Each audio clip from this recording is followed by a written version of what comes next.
Hello everyone, welcome to the channel. In today's video we're going to be reviewing the Wright Tools set number 958. That's the part number. This is a 18-piece 7mm 24mm wrench set. It comes in the roll. I've had this guy for probably about, I'd say 2.5, 3 years, maybe somewhere in that range. Use them quite a bit. I do have, like a snap-on wrench set. That one's, I think it was a 10 to 17mm with a couple skips. This one is no skips. Bought it on Zoro Tools, that's Z-O-R-O, and they had a pretty good price on it. I think I ended up paying $200 for it at the time.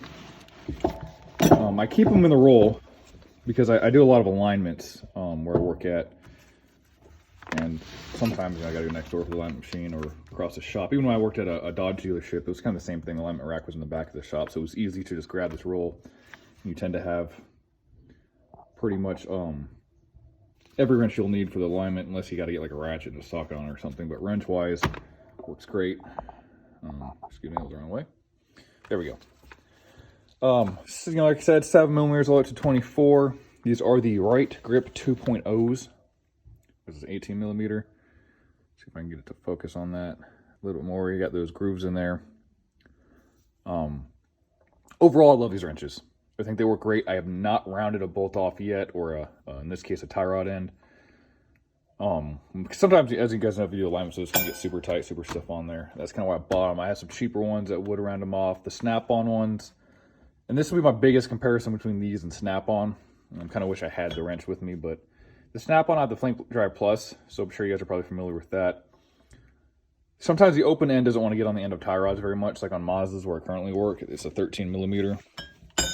And it just doesn't want to get past under the tie rod to adjust it. But these have no issues with that. And like I said, I put some force onto them. And it doesn't round much off at all. They work great. It's a complete set for a great price. They're USA made. Now, the only complaint I have, and I would totally understand if it would keep somebody from buying them, and it seems to only happen on the larger wrenches. It's right there, that chrome. It's not a very good chrome job. As you can see, it peels off. Now, my recommendation to you guys, or anyone that would want to buy a set, is maybe try looking at the satin ones. So they have a non-chrome finish. I believe this is 958. I think that 758 is the part number for the equivalent of this, just not in the chrome. I still want to pick a set up just because I like these wrenches a lot. I mean, I really do. My favorite wrenches, they're probably going to be my to-go brand if I need some more wrenches for something. Again, for price being a big reason for that, but they work really well. Simply for the fact that I don't have any issues getting the open end on some fasteners like I have with the snap-on ones. If the fastener's a little rusted up or out of shape or something like that, sometimes the snap-on can be hard to get on them. I haven't had that issue with this. You can put quite a bit of force on them. The price point's good. You can get them on Zoro. I love shopping with them because they usually have 20% off deals all day. 15% off. I got an offer right now. But super convenient in the roll. I would like one day to take these out and put them in my toolbox just to have my box. It is a little inconvenient if I need some of these larger sizes. And you got to pull the whole roll out and unroll them. But the convenience of being able to have them in one roll when I got to go across the shop to do something, I just need some wrenches, is great. Pretty complete set. Let's see if I can get another one. You guys can get a better look at the chroming. Oh, here's that 18 again. That's the part number.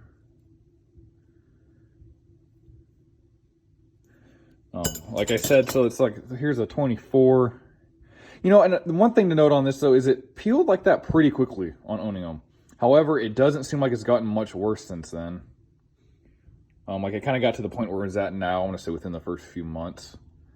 I don't know if they're all like that or if just these particular ones. And I can get if that would deter somebody from buying these because it seems like it's not the most quality put into that chroming job, but we're at the 23. I don't see any of the 23, but I couldn't tell you. Well, I do use 23 actually. I know it's a differential drain plugs on the Mazdas. I don't see any peeling on this one. Too much. I thought I had another one that did. It might just be the 24 then. Some of them look a little orange peely on that chrome. I know some people on some like Facebook groups said they never had an issue with it. Right now at this rate, it looks like it's just that 24mm that had that problem. Because I never really paid attention too much. It doesn't bother me that much, you know, and it really doesn't bother me simply because these wrenches work so well. I do think they're very nice wrenches. You know, they don't seem to spread very much if you're applying a lot of force. And when I'm doing alignments, I'll get that, don't know what brand it is that makes it, but the wrench extender where you just, you know, grip onto there, gives you more leverage. Still doesn't round them off. And I want to say, if you're buying a set like this from Snap-on, and I do compare a lot to Snap-on because I do think they're great tools. It's just the price point for me on them. But anyways, a set compared to this to Snap-on, it was like, when I was pricing it out, it was like, I want to say like over $1,000, at least $1,000. And they're kind of hard to buy a kit that's complete. Like I said, I got the one Flink Drive Plus set, and it's a 10 through 17, but it skips 16. Not that I need a 16 millimeter too much. Doesn't have an 8 in it. That's the biggest one with that set. I don't really care about the 16, but I wish I had an 8 millimeter. They have some other ones, and then there's some other larger sets that jump back and forth. I've used a 7 millimeter in this wrench set like a couple times. I can't really remember for what. I think even it's 9. I'm not sure what I would use a 9 millimeter for. But I want to buy this set in satin just because I like them. I'd like to keep some in my main box. I mean, it's a little excessive to do both of that. I would like a standard set, although I don't use standard too often. But great wrenches, great prices. You know, I guess it's still really on this one that I'm having a problem with the chrome on peeling off. I don't know if that's a warrantable thing. I'm not exactly sure what their warranty is on Wright Tools. I haven't actually looked it up yet. Love the wrenches. I got a socket set from them, a 1/2-inch shallow impact. Those also seem nice. So I feel like Wright Tools makes a pretty good quality product. You know, they're made in the USA. They're a pretty decent price. But thank you guys for watching the video, and I'll see you guys next time.